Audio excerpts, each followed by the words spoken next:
Well, thank you all for joining the fifth USP.A webinar. And today's topic is the thermal modeling using TEMP-W and TEMP-3D. And the webinar is going to be 1 hour, and I'll first use the first a couple of minutes for the introduction. And then Dr. Marc Lebeau will give about 45 minutes presentation, and then we'll leave the last about 10 minutes for questions and answers. Well, the USP webinar series is sponsored by Arctic Foundations Incorporation and Shannon Wilson, Ph.D. engineers, Geo Watershed Scientific, BD The Stream, and a personal contribution from Catherine Scheckneider.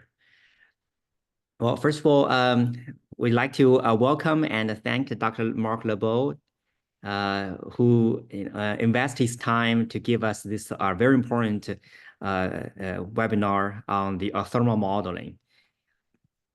Dr. Marc Lebeau is a research scientist with the GeoStudio engineering team at Seequent. He received a master's degree in geotechnical engineering from Polytechnique Montreal and a Ph.D. in geotechnical engineering from Laval University in Canada.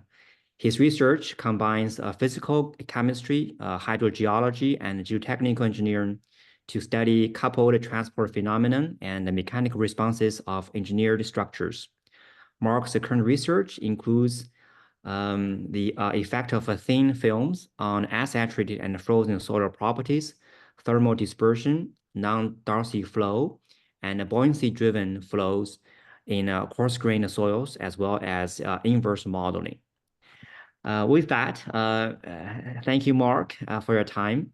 And you have the screen shared, and for our attendees, and feel free to type in your questions under the Q&A button. If you click Q&A, and you will be able to type in question, and then after Marc's presentation, then I'll read out the questions to Marc for Marc to answer. Great. All right, Marc, please get started. Thank you. Good. Thank you very much, Ming. Welcome, everyone. So this online seminar, as was previously stated, focuses on numerical modeling of heat transfer problems and will briefly review the basics of heat transfer in frozen soils, introduce the basic concepts of the finite element method, and illustrate the capability of our software using various benchmarks and real-world problems. First, let me introduce you to GeoStudio in case you're new to our software. GeoStudio is a software package that has been designed for geotechnical engineers and earth scientists. The package includes a world-leading limit equilibrium slope stability product for soil and rock slopes, named Slope-W, and it also includes several powerful finite element software products, such as Seep-W for modeling groundwater flow in porous media, Sigma-W for modeling stress and deformation in soil, rock, and structures, Quake-W for modeling earthquake liquefaction and dynamic loading, TEMP-W for modeling heat transfer and soil water phase change in porous media, C-Tran-W for modeling solute and gas transfer in porous media, and finally, Air-W for modeling air transfer in porous media. The ability to couple these products allows you to solve a wide array of problems that may be encountered in geotechnical engineering and earth science through practical, accessible, and rigorous numerical analysis. Today's online seminar will focus on TEMP and TEMP-3D, which are powerful finite element products for analyzing simple conduction problems to complex surface energy simulations with cyclical freeze and thaw. So what exactly can we do with these finite element products? Well, the products are formulated to simulate heat transfer through soil by conduction, which occurs as hot, rapidly moving or vibrating atoms or molecules transfer their energy to neighboring particles, convection, which occurs as pore fluid moves within the porous media, and more specifically, forced convection that results from the movement of pore fluid caused by pressure differences, and natural convection that results from the tendency of most fluids to experience changes in density with variations in temperature, pressure, and composition. It also allows us to account for soil-water phase change, which occurs as a characteristic amount of energy is absorbed or released by the fluid as it transitions from one state to another. And finally, radiation through the use of an add-in, which occurs as electromagnetic waves propagate across pore spaces. The basic results provided by the products are temperature, which can also be used in thermobuoyant flow analyses in SEEP-W and AIR-W, as well as non-isothermal vapor transfer analyses in SEEP-W. It also provides heat rates, heat fluxes, and thermal gradients, as well as a number of other parameters. These products allow us to address several problems in cold regions in permafrost engineering. For instance, they can be used to investigate freezing and/or thawing of permafrost due to the construction and/or effect of climate change on linear structures such as airstrips, mine haul roads. They can also provide the boundary conditions required to model mitigation methods, such as the thermal piles found along the Trans-Alaska Pipeline in Alaska, USA, or then again, the thermal siphons used to maintain frozen conditions in the core of the Leslie Long Lake Dam at the Ikati Diamond Mine in Northwest Territories, Canada. In addition to these boundary conditions, the products also provide coupling capability needed to model natural convection in porous media, which plays a significant role in convection embankments, such as the one found along Thompson Drive, which is the access road to the University of Alaska Fairbanks campus in the USA, or then again, in rockfill dams in northern climates, such as the South Dam of the Laforge 2 project in Quebec, Canada. They also provide the advanced boundary conditions needed to model active ground freezing systems, such as the one used at the MacArthur River Uranium Mine in Saskatchewan, Canada, or then again, the one used when constructing the underground system in Naples, Italy. Although most of us as engineers and earth scientists are familiar with the mathematical formulation and material properties required to conduct thermal analyses, it's always good to go back to the basics. As most of you know, the constitutive relationship for conductive heat transfer is Fourier's law, which states that the heat rate is equal to the product of thermal conductivity, thermal gradient, and surface area. The negative sign, which appears on the right-hand side of the equation, indicates that heat flows from regions of high temperature to regions of low temperature. The heat flux is defined as the heat rate that passes through the surface area. The derivation of the partial differential equation for conductive heat transfer in porous media with latent heat effects starts with a continuity equation, which states that the sum of net change in energy leaving a control volume, and more specifically, the heat rate into the control volume minus the heat rate out of the control volume in the x, y, and z directions, and the change of energy in the control volume is equal to the net change in energy generated or consumed in the control volume. The equation can be reformulated by expressing the changes in energy in differential form and multiplying by the appropriate dimensions of the control volume. The heat rate in the x direction can then be expressed as the product of the heat flux in the x direction and the surface area perpendicular to the flow, which is shown in the bottom right-hand side of the slide. The same can be done for the heat rate in the y and z directions. Given that the surface areas remain constant, they can be taken out of the partial derivative, and expanded using the dimensions of the control volume. The change of energy in the control volume can be expressed as a partial derivative of time, and the volume can be expanded using the dimensions of the control volume. The equation can be simplified by removing the volume, delta x, delta y, delta z, that appears in each term of the equation. The equation can then be expanded using Fourier's law for heat transfer in each direction. The negative sign that appears in the first three terms of the equation can be removed by moving the last term that lies on the left-hand side over to the right-hand side, and the term that lies on the right-hand side over to the left-hand side. The equation can then be expanded by expressing the gradient in differential form. The energy, which appears on the right-hand side of the equation, can be expressed as a product of the apparent volumetric heat capacity and temperature. As will later be shown, the apparent volumetric heat capacity is equal to the sum of volumetric heat capacity and soil latent heat, which is the product of the volumetric latent heat of fusion of pure water and the change in volumetric water content. On this point, it must be noted that the partial derivative of the volumetric water content with respect to temperature is the slope of the unfrozen volumetric water content function, which characterizes the volume of water per total volume that freezes thaws for a given increase in temperature. The term on the right-hand side of the equation can be reformulated by moving the temperature out of the parentheses, which leads to the final form of the partial differential equation for conductive heat transfer with soil-water phase change. The terms on the left-hand side of the equation give the rate of change of stored energy, while the terms on the right-hand side of the equation provide the change of stored energy. The equation can be expanded to account for convective heat transfer, which will be very significant during the analysis that we'll be looking into later on. As one would expect, the groundwater flow transports heat through the surfaces of the control volume. The heat rate into or out of the control volume in the x direction is equal to the product of the volumetric heat capacity of the water, the inflow or outflow rate in the x direction, and the absolute temperature. The amount of heat that passes through the surfaces of the control volume is equal to the heat rate divided by the surface area perpendicular to flow, which is shown in the bottom right-hand side of the slide.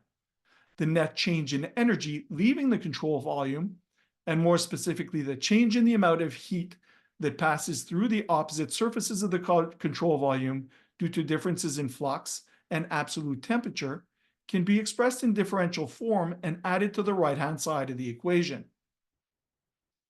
Once it's done, we can repeat the process for the heat transported through the surfaces in the y and z directions. Although shown on the right-hand side of the equation, the additional terms contribute to the rate of change of stored energy. The solution to this equation yields a spatial distribution of temperature. And very importantly, it must be noted that the material properties required to solve the equations are the thermal conductivity function, the volumetric heat capacity of the soil, and the unfrozen volumetric water content function. As its name implies, the unfrozen volumetric water content function expresses the relationship between the unfrozen volumetric water content and temperature. Although generally defined under saturated conditions, the function can also be defined under in situ conditions, the dashed line in the graph on the bottom right-hand side of the slide. In either case, the unfrozen volumetric water content takes on a sigmoidal or S-shaped function that remains constant until water starts to freeze in the largest pores. Any further decrease in temperature results in freezing of smaller pores and a decrease in unfrozen volumetric water content. At some point, most of the capillary water is frozen, and the remaining water is mostly held by adsorptive forces, and therefore requires a significant decrease in temperature to freeze. It's important to emphasize that the software requires that users input a normalized unfrozen volumetric water content function, and this for saturated or unsaturated conditions, which can be computed by dividing the unfrozen volumetric water content by the in situ volumetric water content, which is another user input. The apparent volumetric heat capacity can be derived from the stored energy. As shown in the bottom right-hand side of the slide, the stored energy decreases with decreasing temperature. Under unfrozen conditions, the rate of change in energy or slope of the function is equal to the unfrozen volumetric heat capacity of the soil. The stored energy dramatically decreases as the temperature falls below the freezing point of pure water, and more specifically, as the water releases energy as it freezes. The amount of energy released during the freezing process is equal to the product of the latent heat of fusion of pure water and the change in volumetric water content.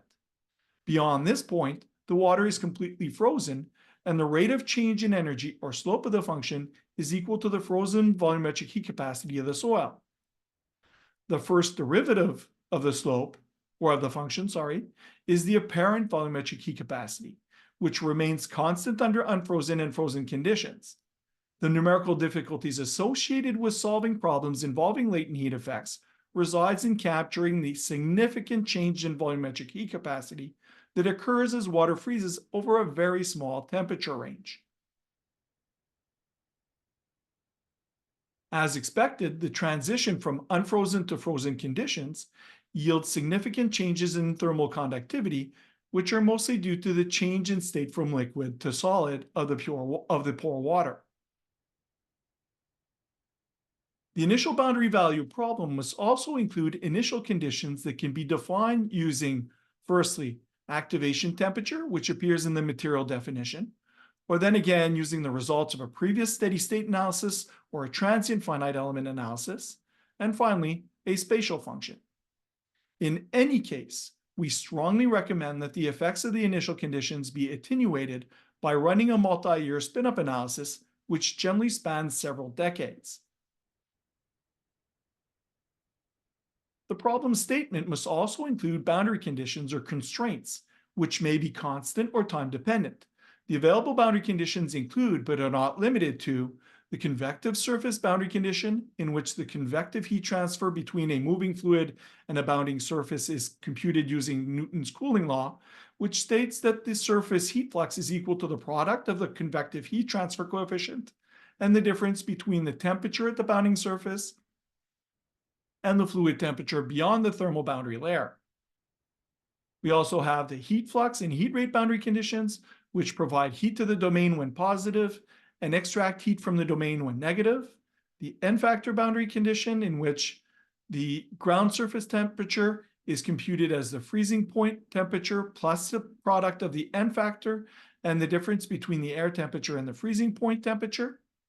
The surface energy balance boundary condition, in which the ground surface heat flux is computed as the net radiation flux minus the sensible heat flux due to air movement minus the latent heat flux due to evaporation. The temperature boundary condition, which is self-explanatory. And finally, the thermosiphon boundary condition, in which the convective heat transfer between a moving fluid and a bounding surface is once again computed using Newton's cooling law. In this case, however, the convective heat transfer coefficient is obtained by dividing the conductance, which defines the amount of heat extracted by the system and is a function of the size of the radiator, wind speed, and fluid, by the entire surface area of the evaporator. The convective heat transfer coefficient of a shorter evaporator is therefore larger than that of a longer evaporator. Now that we've defined the initial boundary value problem, we can solve it using the finite element method. To do so, the partial differential equation is converted into a finite element equation using the Galerkin method of weighted residuals and the backward difference method for time integration, in which K is the global characteristic matrix, which includes the thermal conductivity and the temperature component of advection, M, which is the heat matrix, which includes the heat storage terms, T subscript T and T subscript T plus delta T, which are the temperature vectors and more specifically the temperature at each node at the previous and current time steps, delta T, which is a time increment, and Q, which is the nodal forcing vector that includes the boundary sources and sinks as well as the mass component of advection. The global assemblage of the finite element matrices contains material properties that can be a function of the solution, i.e., they're a function of the temperature. This is addressed using an iterative scheme, which involves iteratively solving the finite element equations and updating the material properties. Convergence is obtained if successive solutions are equal within a specified tolerance or the maximum number of iterations is reached. This iterative process can diverge and or oscillate if the material properties are highly nonlinear. These issues can be mitigated using an under-relaxation scheme in which the temperature at the current iteration is computed as the temperature at the previous iteration plus the product of the thermal under-relaxation rate and the difference between the tentative temperature and the temperature at the previous iteration. As an example, let us consider the apparent volumetric heat capacity shown in the bottom right-hand side of the slide. As is often the case, the apparent volumetric heat capacity varies by several orders of magnitude over a very small temperature range. The apparent volumetric heat capacity is relatively small at the previous iteration and extremely large at the tentative iteration. The under-relaxation scheme mitigates this change by using a fraction of the change in temperature, which yields a much smaller value of apparent volumetric heat capacity and favors convergence.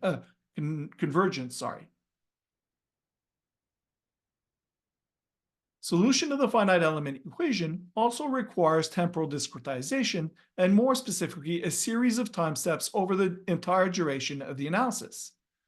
As shown in the bottom right-hand side of the slide, transient thermal processes are often of exponential form. In other words, the temperature changes quite rapidly at first and then slows down with time. In these cases, excessively large time steps can cause solution inaccuracies. This can be illustrated by considering an excessively large time step delta t. As shown in the bottom right-hand side of the slide, the solution of the finite element equations undershoots the temperature at the first time step, overshoots the temperature on the second time steps, and never truly captures the exponential relationship between temperature and time. In response to this behavior, most of us, including myself, would be tempted to use very small time steps. The problem with this approach is that excessively small time steps may cause numerical oscillations. The solution, therefore, lies in ensuring that a change in temperature moves across at least one element. This can generally be achieved by setting the time step proportional to the square of the size of the element divided by the ratio of thermal conductivity and apparent volumetric heat capacity, which is equal to thermal diffusivity in a purely conductive heat transfer analysis. The takeaway here is that the time step must be proportional to the square of the size of the elements. Now that we've clearly defined the mathematical underpinning of these products, we can start using them with confidence. But before doing so, I think it's important that we establish a few principles of numerical modeling philosophy.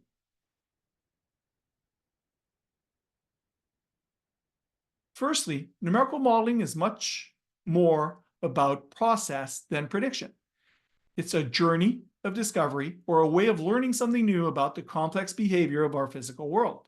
It's also a process that can help us more fully understand highly complex physical processes and can help us exercise our engineering judgment with increased confidence to make predictions. Secondly, a numerical model is a simplified abstraction of a complex reality, or as George Box states, all models are wrong, but some are useful. In other words, any model is at best a useful fiction. There never was or ever will be an exact model. Nevertheless, and this is important, enormous progress can be made by entertaining such fictions and using them as approximations. And finally, a good model should not seek to replicate the intricacies of the physical world. The genius in modeling is the ability to only develop as complicated a representation of the physical reality as required to sufficiently understand the behavior required for a particular design. It's also important that we establish a numerical modeling methodology. In our experience, the modeling process is greatly facilitated by adopting a straightforward 5-step methodology that consists in 1, idealizing the physical system and thereby defining the geometry and the geology, selecting the appropriate physics, i.e. the governing partial differential equations and the constitutive models, thirdly, defining the boundary conditions, fourthly, solving the analysis, and finally, interpreting the results. So let's now apply this knowledge to solving one of the most common and difficult problems facing engineers and earth scientists in cold climate regions, which is the need to model hydrothermal problems with soil-water phase change. Although very important, there are very few exact solutions to this moving boundary problem, and most, if not all, are one-dimensional. The verification or benchmarking of numerical models must therefore rely on numerical rather than analytical solutions.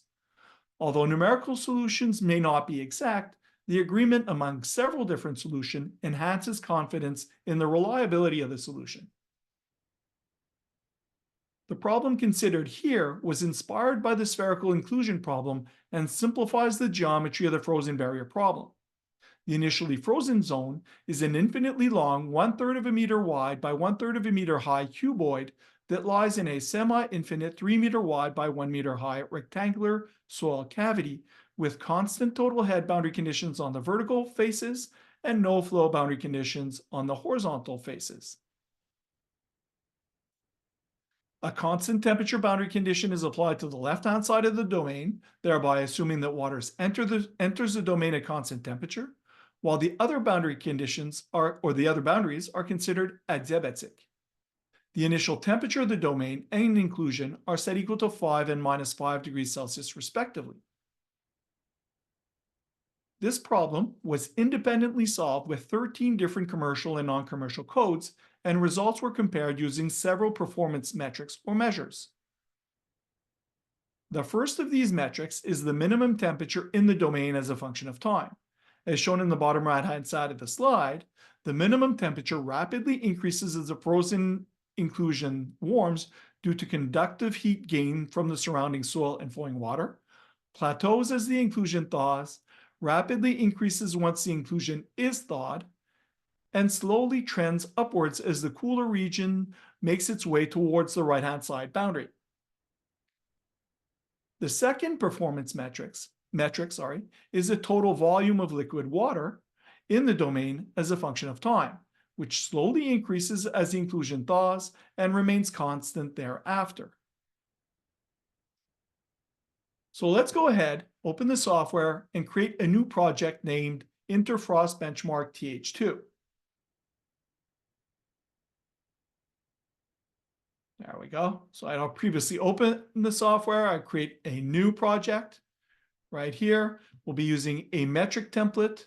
We'll create that project. We'll rename the project Interfrost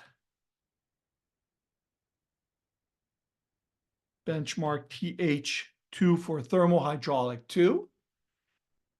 And then we'll start creating our problem. So we're going to go back to our numerical modeling methodology, and we're essentially going to start by creating our geometry. So in order to do so, we're going to go up here and we're going to add a 2D geometry, and we're going to rename that geometry frozen inclusion. Once that's done, we can close the dialog box down, and we're going to change our grid spacing down to 0.166 so that I can really rapidly draw our domain. So draw regions. As we stated before, it's a 3-meter wide by 1 meter high soil cavity. In this case, we'll be going to 3 meters wide and only 0.5 meters high because we'll be modeling only half of the soil cavity, like such, going up to 1, and then escape to close down that region. So basically created half of the soil cavity. We'll go ahead and create the frozen inclusion in the soil cavity, which is right here. So that's 1/3 of a meter wide and 1/3 of a meter high, but we're only modeling half of it. So once that's done, we can close down the dialog box, and we're ready to move on to the second step of our numerical modeling methodology, which consists in defining the partial differential equations as well as the constitutive models that describe the material behavior. So we'll go back into the definition of the project, and we'll add an analysis. This will be a temp W analysis. There'll be a transient analysis. We'll be pulling the license required to run the analysis. We'll rename that analysis 2.0, and that will be hydrothermal analysis. And we'll toggle on the physics that we need. So this is hydrothermal analysis. So we want to solve the groundwater flow equations at the same time that we're solving the heat transfer equations. And we also want to add the advective term to the right-hand side of the partial differential equation. We can also go over to the water tab, and we'll define our initial conditions for the water analysis as a piezometric surface. We'll define our time steps. So this will be a duration of 6 days. We could change the units at will. As soon as you see a unit in a dialog box, you can change those units. So we could, for example, put them in seconds. So 6 days would be 518,400 seconds. We'll run that for 50 steps. As is often the case, this will be an exponential evolution in time, and our first increment will be 60 seconds. So the software has basically created a series of time steps, starting with 60 seconds and ending at a duration of 518,400. We can close that down. And now we've essentially set up the partial differential equations and ready to move on to the constitutive models that will describe the material behavior. But before we do so, let's clean up our geometry. So I'm going to remove the point numbering, and I'm going to remove the region numbering as well. And I'm going to sketch our domain. So sketch, just for clarity, so that we clearly see that we're only modeling half of our domain. There we go. And I'm going to change the grid spacing to 0.16. And I'm going to draw the frozen inclusion. So we clearly see that we will only be modeling the upper half of our domain, given that we have an axis of symmetry along the length of our soil cavity. Once it's done, we can close that down. We can go and sketch axes. So we'll sketch the y-axis, so that will be y coordinate, and that's in meters. And we also have the x-coordinate in meters.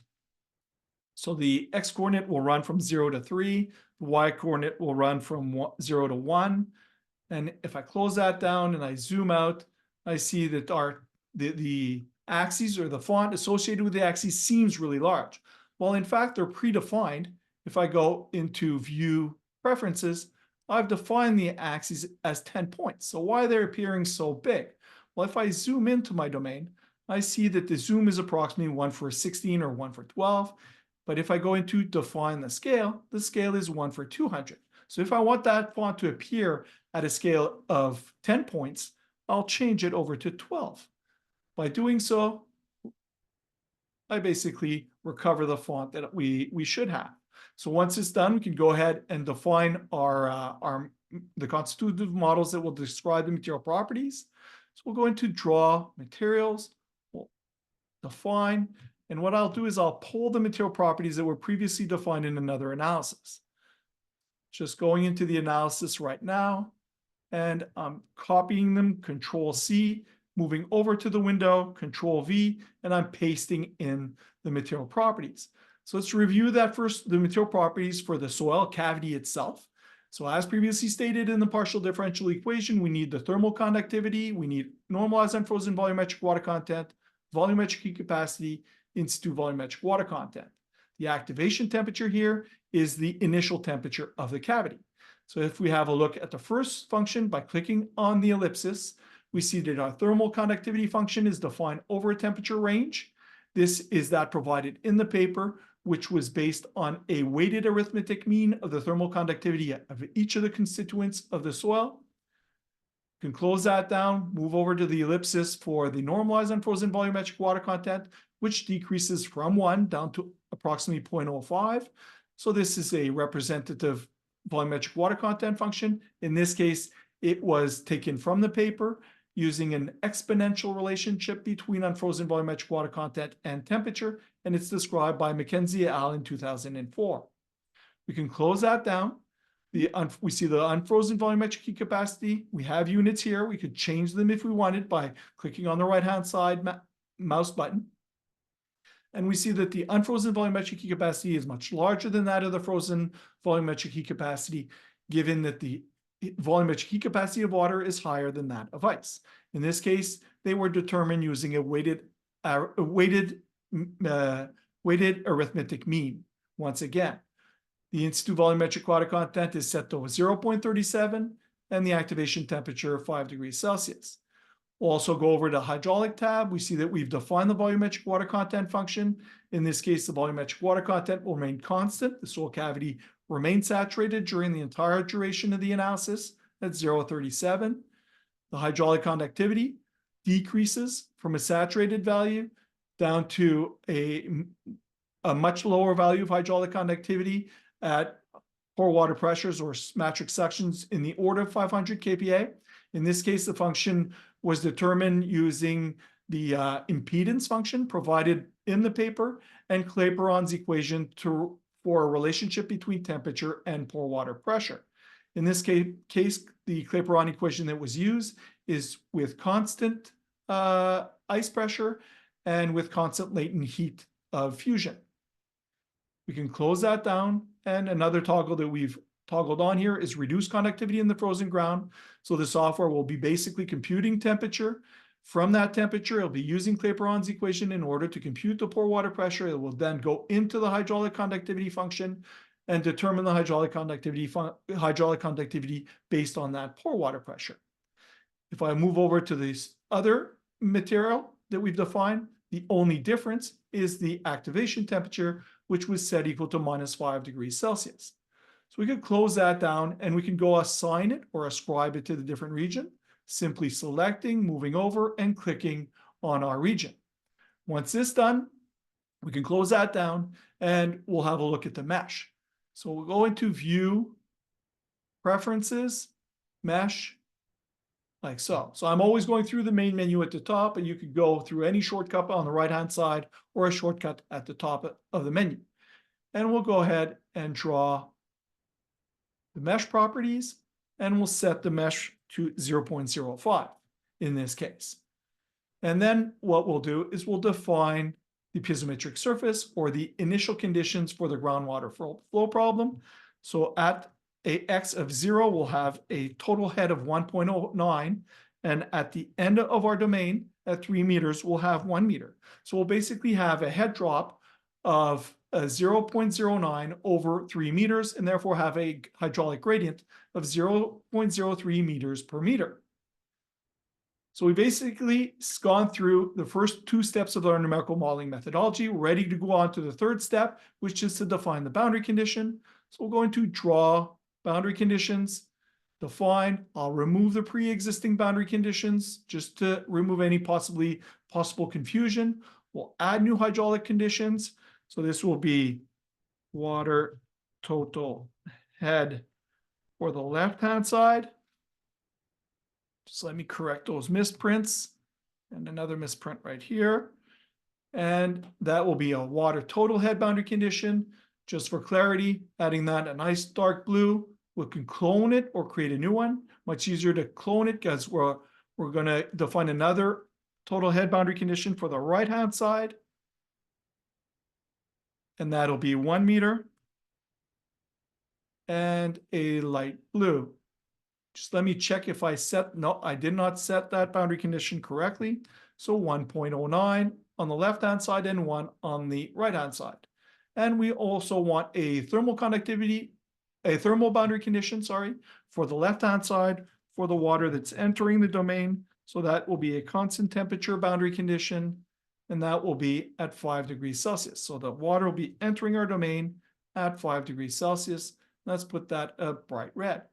Once that's done, we can close down the dialog box, move over to our different boundary conditions, apply the left boundary condition to the left-hand side, right boundary condition to the right-hand side, and the temperature over to the left-hand side. So we've basically gone through the first 3 steps of our numerical modeling methodology, and we're ready to solve the equations. So we'll solve the equation subject to the boundary condition. This is probably the most difficult aspect of it from a numerical standpoint, but from a user standpoint, it's the easiest. All you have to do is press on that start button. So you're prompted to save the analysis. So this will be Interfrost benchmark TH2. And there we go.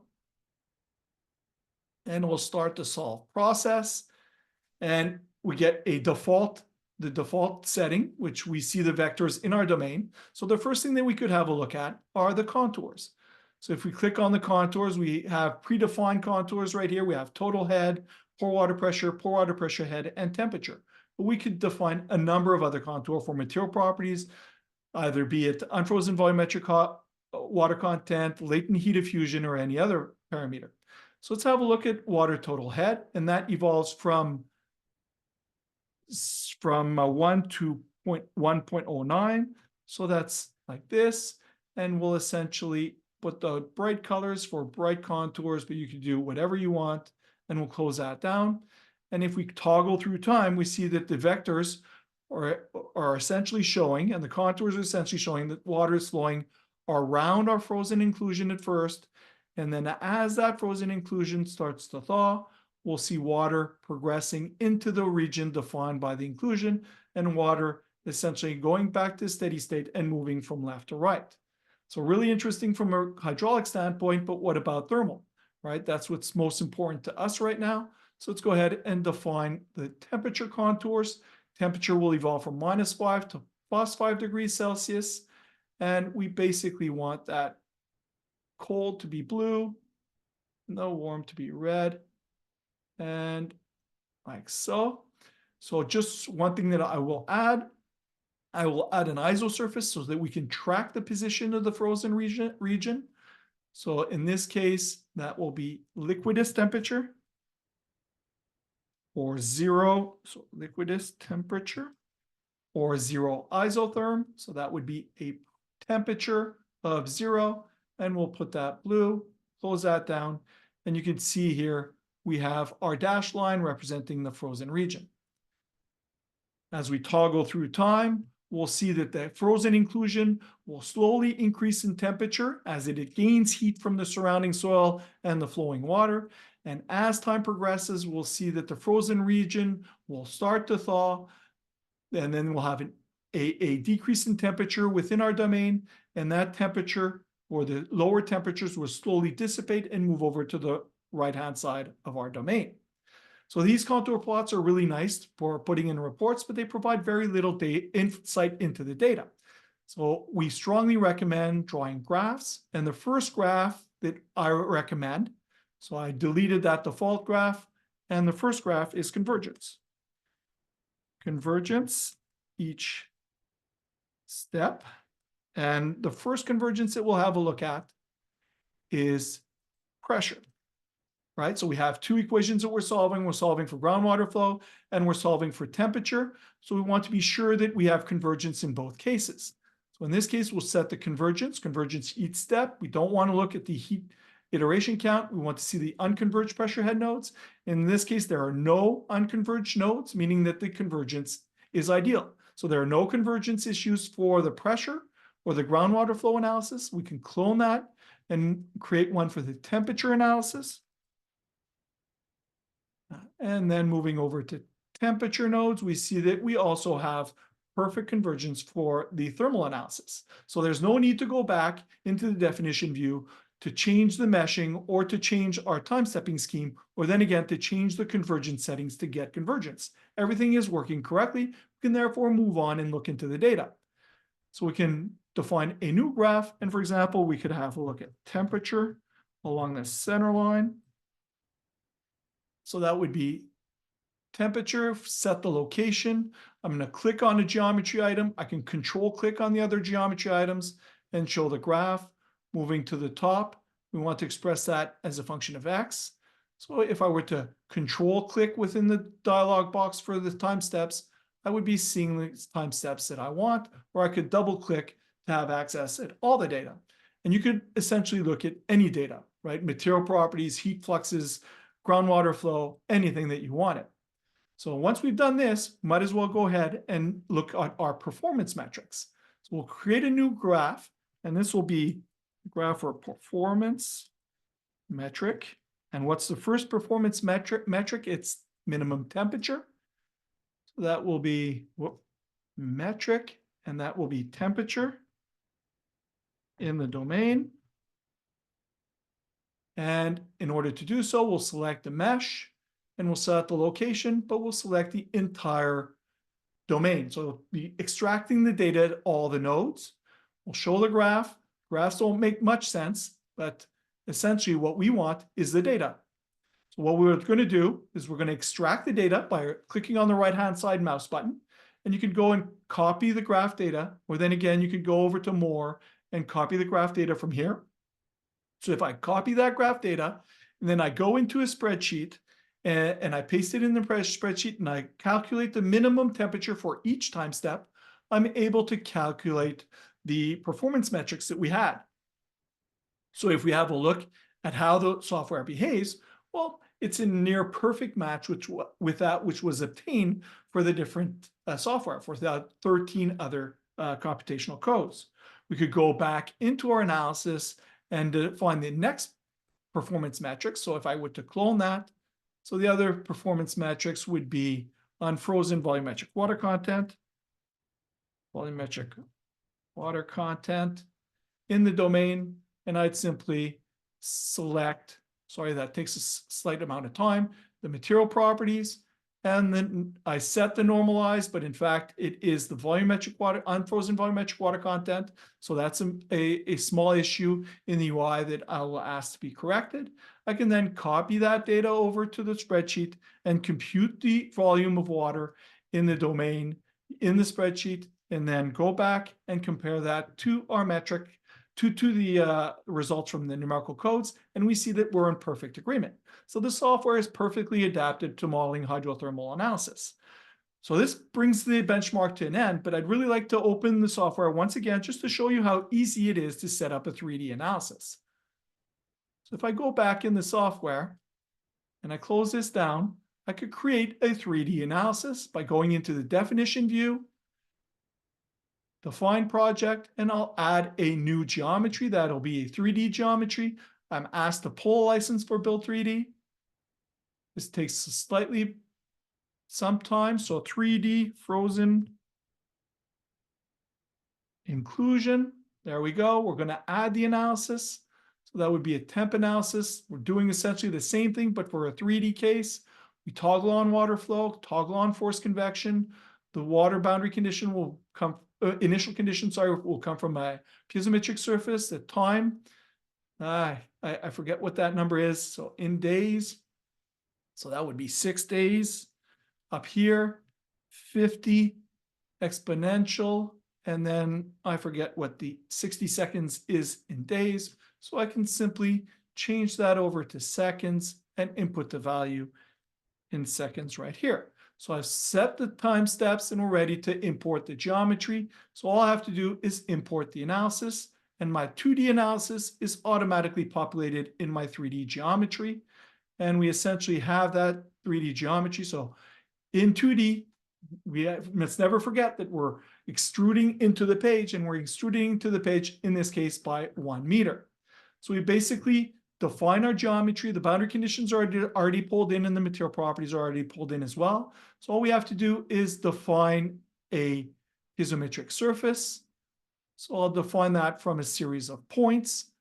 First point will be on the left-hand side, and then we'll go over to the right-hand side, sorry.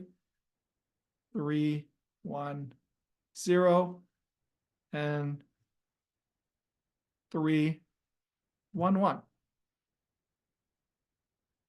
So there's our plane. And what we can do is convert that plane to a background mesh in order to use it later on. So if I go into the background mesh, I just want to remove its visibility so that we don't see it all the time. And I want to use that as the piezometric surface. So I'm simply going to add one, and I'm going to select the background mesh that I have. And there we have it. So we've essentially defined the problem in 3D, but in contrast to our 2D analysis, we have to set the mesh. So in this case, we're going to create a hexahedral mesh of 0.05 meters. And there we go. So if I were to start the analysis or solve the analysis, I'm not going to solve the entire thing. I just want to show you a number of time steps so that we see the results. And we're going to stop that right here and have a look. So basically, in a matter of minutes, we've basically created a 3D analysis or a 3D version of our 2D problem, which would be exactly the same. So really rapid for these simple geometries. If I were to go back in the presentation, and we'll move on to the next step, which is having a quick look at a very interesting use case.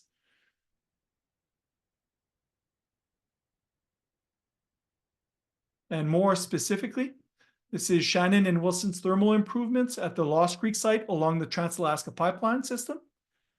As most of you know, the Trans-Alaska Pipeline System transports warm oil through a 48-inch diameter pipeline over 800 miles from Prudhoe Bay to Valdez, Alaska.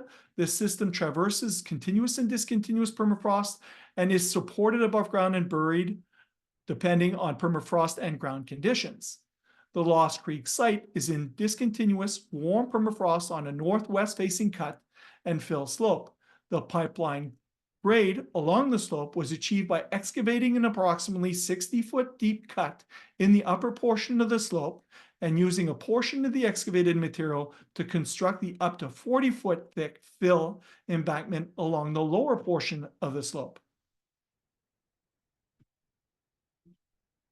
The fill, which is highlighted in blue in the bottom right-hand side of the slide, was constructed over a frozen peat bog that has warmed and degraded over time. The frozen peat is now a weak layer, which causes the embankment to slowly move downward or downslope. The pipeline at the site is supported above ground by thermal and non-thermal pipe piles, referred to as vertical support members, which have tilted because of the ground movement. The magnitude and direction of the tilt is clearly indicated by the red arrows shown in the bottom right-hand side of the slide. See, the arrows are moving or pointing towards that river. The magnitude and direction of the tilt, as I said, is clearly indicated by those arrows. Shannon and Wilson designed a thermal improvement system as well as new piles to replace those with excessive tilt. The thermal improvement consists of an array of freestanding thermosiphons and wood chip surface insulation. This passive system cools the frozen peat, reduces creep, and prevents a rapidly moving landslide. The thermal improvement system was designed using laboratory creep tests, geological evaluation, and thermal modeling. The use of 2- and 3-dimensional thermal models was extremely helpful as it showed that slope movement could be stopped with 40% fewer thermosiphons and highlighted the need to extend the wood chip insulation 30 feet past the embankment and into the wetland and creek.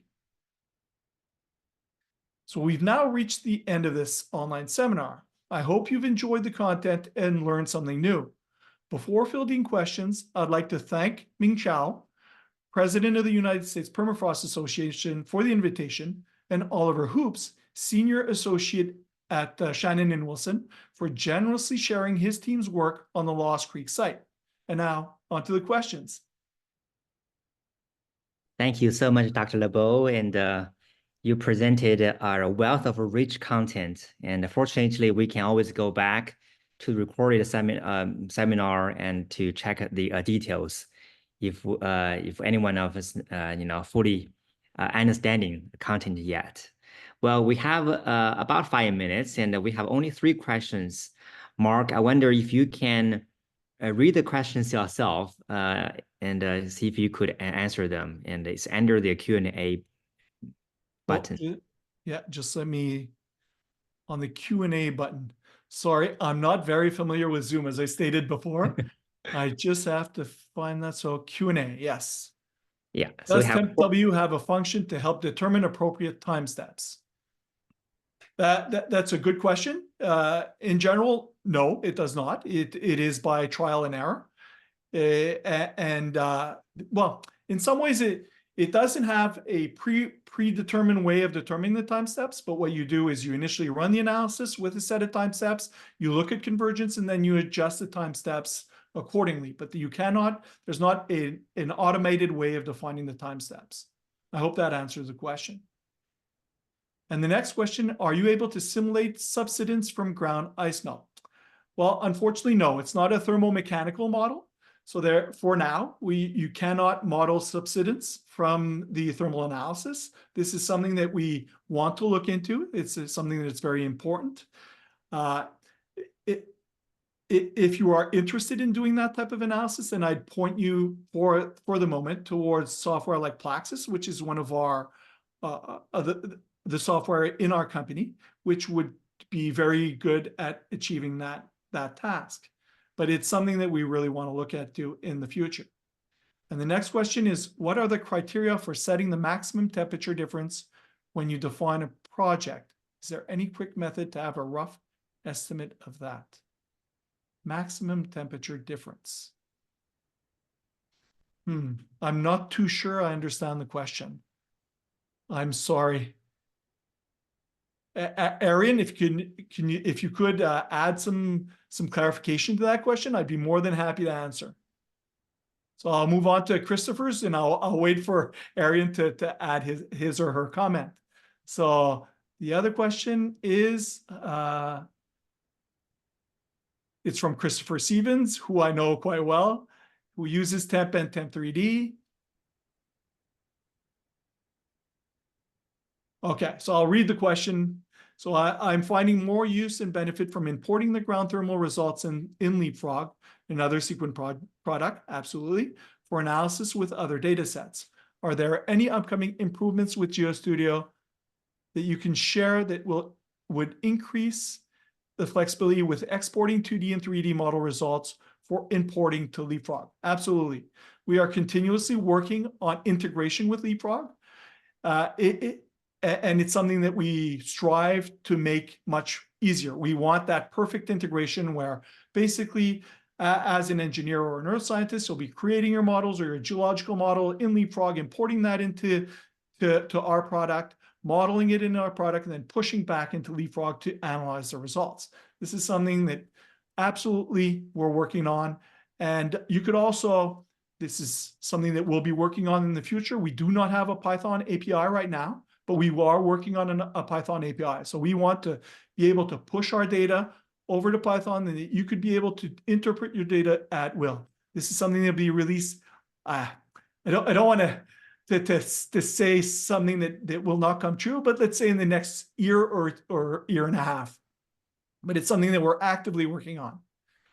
And another comment from Oliver. So on Lost Creek thermal modeling, we eliminated the need to extend the wood chip into the wetland based on the 3D thermal modeling. So it was a much needed clarification. Question in French from Mathieu. Oh no, it's not in French. He spoke to me in French and then asked it in English. Sorry. So what's the best boundary condition for the bottom of a model of a soil column? Is it to set constant temperature at, say, 20 meters from below ground, or to use a geothermal gradient? Well, my preference is to push that boundary way down at 30 meters, for example, and to use a thermal gradient. It's the ideal, and it's the most realistic way of doing it, and it will highly influence the results of the analysis. So push that boundary down. It's similar to pushing lateral boundaries away as well. So you want those lateral boundaries to be the furthest away. Either given that we could set up the analyses in a parent-child form, you could essentially clone an analysis, push the boundaries away, and then slowly check by parametric analysis to see what influence it has on your results. But for the vertical direction, I would say 30 meters is sufficient, and applying a geothermal gradient is ideal. One from an anonymous attendee. Does convection have a big impact on heat transfer in frozen soil or permafrost? That's a very good question. It all depends on the size of the material that you're considering, right? If you have an ACE, for example, or an air convection embankments, these are designed to favor natural convection, and they're very coarse rock. And in this very coarse rock, you will have air movement, and this air movement will have a significant impact on the permafrost and freezing and thawing of soil. So if it all depends on the size of the material that is at play. If the material is relatively fine, then most probably it will have very little impact on numerical results. But if it is coarse, it will have a very significant impact on results. Another question, how much do the quartz content and the unfrozen water content impact latent heat and the depth of freeze and thaw? So that's a question from Thomas Berglund. So quartz content would mostly impact thermal conductivity and not necessarily the quantity of water in the soil. So the amount of latent heat is proportional to the unfrozen volumetric water content and latent heat itself. So latent heat is nearly a constant. So the volumetric water content will depend on the porosity, whereas the thermal properties like conduction and to some lesser extent the volumetric heat capacity will depend on quartz content. So both of them will have an impact on frost depth or freeze depth or thaw depth, but I would say it's in their impact in the thermal conductivity and volumetric heat capacity and not on latent heat. Okay, so Arian came back with his question. Maximum temperature difference is a part of the convergence window. Oh, okay. Sorry, you mean that? Yes, that's fine. I had not noticed. I did not see the link between your question and the convergence settings. So the convergence setting is important. It all depends on what type of problem you have. So it is 0.1 degrees Celsius sufficient in your analysis, or must you decrease the maximum temperature difference down to 0.01, for example? Well, achieving a convergence with a much smaller tolerance on temperature will be much more difficult. So it all depends on the temperature and the magnitude of the temperature that is observed within your domain. And that's the end of the questions, it seems like, Mark. Pardon? Sorry? Yeah, and that's the end of the questions we have. Okay, but I would invite anybody that has any other questions to just send me or you an email, and then you could forward that email over to me, and I'd be more than happy to answer any question, either be it more in depth or whatever. But I'm happy to help, and we're here for that. Absolutely. Great. Thank you. And we heard from Dr. Lebeau that if you have any question, feel free to email me so I can forward it on.